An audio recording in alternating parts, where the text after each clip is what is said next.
নমস্কার,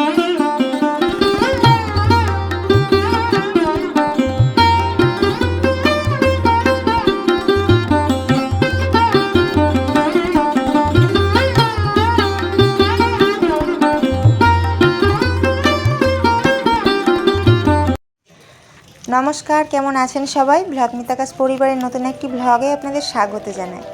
আজকে হলো রবিবার, আর আমরা এখন যাচ্ছি মাটির কিছু জিনিসপত্র কিনতে। তো সপরিবারেই বেরিয়েছি একেবারে গনগনে দুপুরবেলা কেন সেটাও বলছি। আজকে আমরা লুট দেব বাড়িতে। বৈশাখ মাস প্রায় শেষই হতে চলেছে, আর হঠাৎ করেই লুটটা দেওয়া। আমরাও জানতাম না যে বাড়িতে লুট দেবো। তো সিদ্ধান্ত নেওয়াটা কেমন যেন হঠাৎ করেই হয়ে গেল। আর তার জন্যই মাটির একটা কড়াই, মাটির একটা চাটু আর একটা হাঁড়ি কিনলাম। মাটির কড়াইটাই উনুনে লুচিগুলো ভেজে নেব, তাহলে এতটা কষ্ট হবে না, খাটনিও কিছু মনে হবে না সেরকম। এমনিতে লুচি ভাজার কড়াই উনুনে কিন্তু প্রচুর পোড়ে, আর মাজতেও খুব কষ্ট হয়। ননস্টিকগুলো তেলে ভেজা করতে খুব ভালো, কিন্তু আমার তো কেনা নেই। তো ভাবলাম এখন তো এই মুহূর্তে কিনতে পারবো না, একটু অসুবিধায় আছে। তো মাটির চাটু কিনে নিয়ে আসি চলো বলেই আসা আমাদের। আর এই রাস্তাটা দিয়ে হচ্ছে স্ত্রীদের স্কুল যাওয়ার রাস্তা, আর এখানে এইগুলো সব বানানো হয়। আপনারা কেউ বানান না, কারিগর দিয়ে বানানো হয়। মেয়ের রাগ হয়েছে, আসলে ছাতাটা নিয়েছিলাম তো সেই জন্য ওর রাগ হয়ে গেছে। তো আমরা এখন সপরিবারে হেলে দুলে চরণবাবুর ট্যাক্সি করে ব্যাগের মধ্যে হাঁড়ি কুড়ি নিয়ে যাচ্ছি ভরে। আর কি বলুন তো, বাড়িতে কোনো অনুষ্ঠান হলে 2-4 জন যদি হাত লাগিয়ে সেই কাজগুলো করে নেয় তাহলে খুব ভালো লাগে। এমনিতে কাজটা সহজ হয়, আর ক্লান্তিটাও অত লাগে না, কষ্টটাও কমে যায়, আর সবাই মিলে কাজ করার আনন্দটাও কিন্তু একটু আলাদা। তো বিকেলবেলা মা এলো, ওরা অবশ্য আনতে গেছিলো, দুধটাও নিয়ে এলো তার সাথে। তো এখন মা দৈবকী আর মা যশোদা দুজন মিলেই লুচি বানানো আর ভাজা চলছে। আর এদিকে আদরের নাতনি ভিডিও করতে খুব ব্যস্ত। আজকে তো সে ব্যস্ত থাকবেই, তার বাড়িতে কত লোকের সমাগম, সে তো আনন্দেই আত্মহারা। আজকে পড়া নেই, পড়ার কোনো চাপও নেই, পড়তে বস এটাও শুনতে হবে না, মানে কোনো দিক থেকে কোনো ডিস্টার্ব নেই, শুধু আনন্দই আর আনন্দ।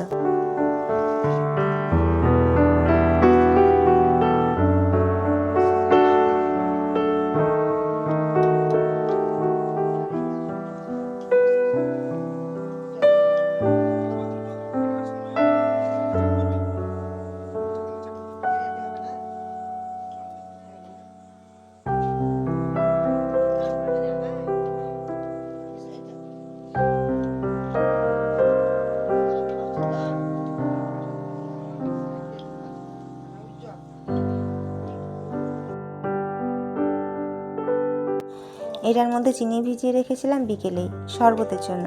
তো প্রিয়াঙ্কাকে দিয়েছি এখন শরবতটা বানাতে।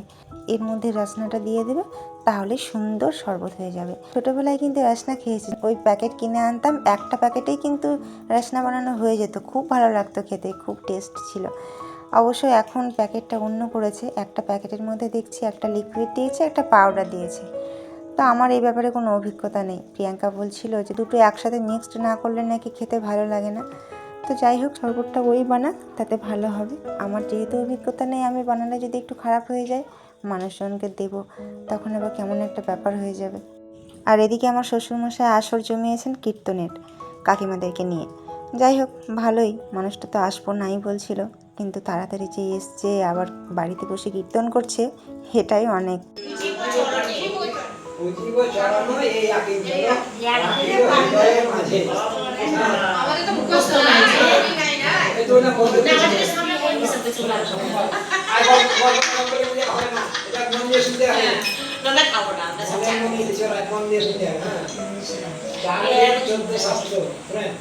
चार वेद 14 शास्त्र, चार वेद মানে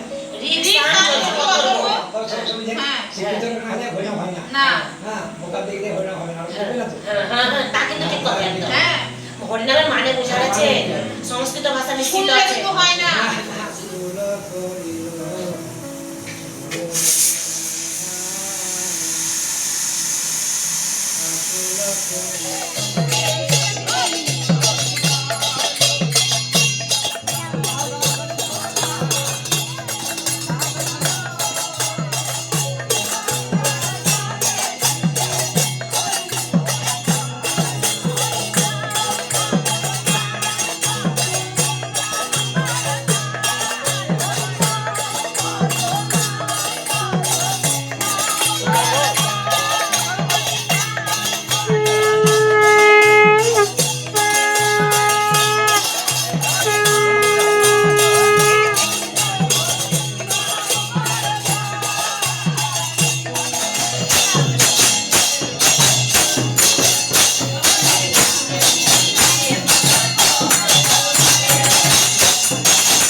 ভিডিওটি আপনাদের কেমন লাগলো জানি না, তবে আমি খুব খুশি হয়েছি তাদের আনতে পেরে।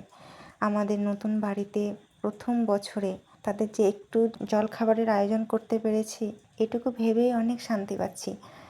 তো ও তো জিজ্ঞেসই করে ফেললো, তোমার কেমন লাগছে? তো সত্যি ভীষণ ভালো লাগছিল যে আমাদের নতুন বাড়িতে হরিনাম আসছে, তারা গাইবেন। আর আমার শ্বশুরমশাই এত আনন্দের সাথে যে নাচবেন, নেচে নেচে হরিনাম করবেন, এটা সত্যি আমার তো ভালোই লাগছে। তার ছেলের এটা ভীষণ বড় একটা পাওনা। ওই যে মানুষ আনন্দ হলেও কাঁদে, তো সত্যি আমাদের দুজনেরই খুব ভালো লাগছিল। এতটাই আনন্দ পেয়েছি যে চোখের কোণে জল গড়িয়ে পড়ল। যাই হোক, সকলেই ভালো থাকবেন, সুস্থ থাকবেন, আর মনের মধ্যে একরাশ আনন্দ নিয়ে দিন কাটাবেন। ভিডিওটা হয়তো একটু বড় হলো, তবে জানাবেন আপনাদের কেমন লাগলো।